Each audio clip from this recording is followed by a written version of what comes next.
warahmatullahi wabarakatuh. Kali ini kita akan belajar tentang sistem pernafasan secara singkat, jadi tidak mendetail. Yang penting kita paham apa diagnosanya dan apa gejala yang dirasakan oleh konsumen kita, sehingga konsumen lebih paham dan bisa menerima penjelasan kita.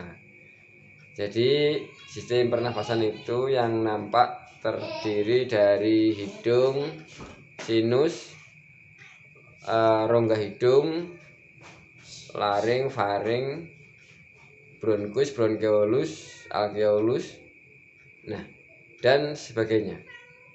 Penyakit pada sistem pernafasan bisa dilihat dari tanda di bawah jempol kita ya. Jadi kalau di sini ada guratan biru nampak gitu, itu biasanya sistem pernafasan kita mulai bermasalah.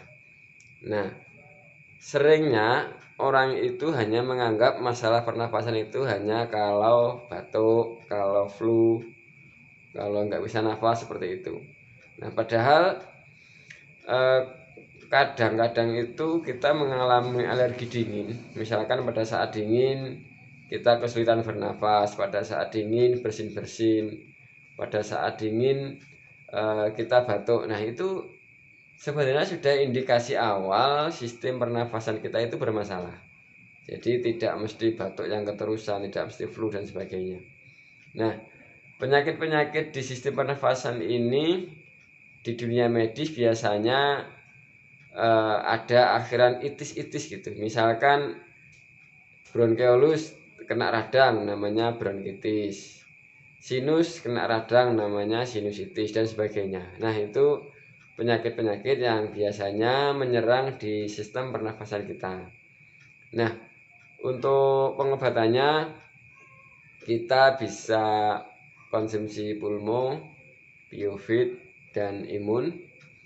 Dan untuk treatmentnya, untuk menjaga kesehatan paru-paru, yang pertama kita membiasakan bangun sepertiga malam ya. Jadi paling tidak 3:30 kita bangun, kita sholat tahajud kalau bisa, kemudian ambil udara segar, subuh berangkat, insya Allah akan sangat menjaga paru-paru kita. Yang kedua, hindari asap, baik itu asap rokok, asap kendaraan atau yang lain, sebisa mungkin kita hindari.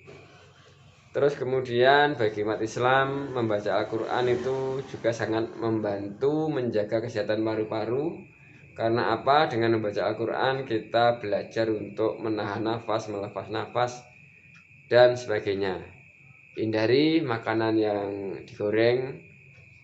Terus minum es, itu salah satu untuk menyehatkan. Tidak minum es itu dengan menghindari makanan digoreng, itu salah satu menjaga untuk kesehatan paru-paru juga.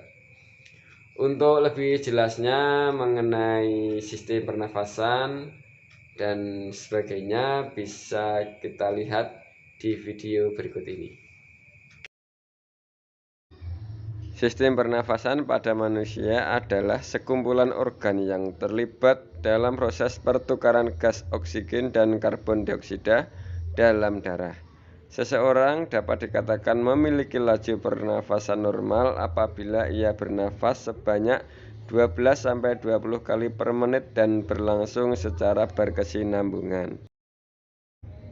Gangguan pada sistem pernafasan. Yang pertama, asma. Penyakit paru-paru seperti serangan asma berat, penyakit paru obstruktif kronik atau PPOK, pneumonia, emboli paru, edema paru, dan sindrom gagal nafas akut atau akut respiratory distress syndrome. Yang kedua, gangguan saraf otak.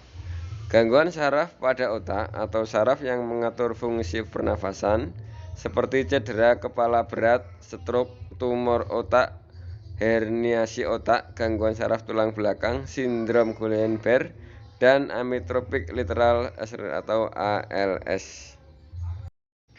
Yang ketiga, pengaruh keasaman tubuh. Penyakit atau kondisi tertentu seperti shock, pendarahan berat, sepsis, gangguan elektrolit, dan gangguan keseimbangan asam basa tubuh. Yang keempat, cedera otot atau tulang. Cedera pada otot dan tulang dada atau tulang belakang sehingga sistem pernafasan terganggu. Yang kelima, cedera akut. Cedera paru-paru akut misalnya akibat menghirup asap atau zat kimia berbahaya yang dapat melukai paru-paru. Gagal nafas juga bisa terjadi karena jantung bocor. Yang keenam adalah efek samping obat. Efek samping obat-obatan seperti anti nyeri golongan opioid dan obat penenang juga bisa menyebabkan masalah pada paru-paru. Demikian tadi beberapa penyakit yang bisa menimbulkan masalah pada paru-paru kita.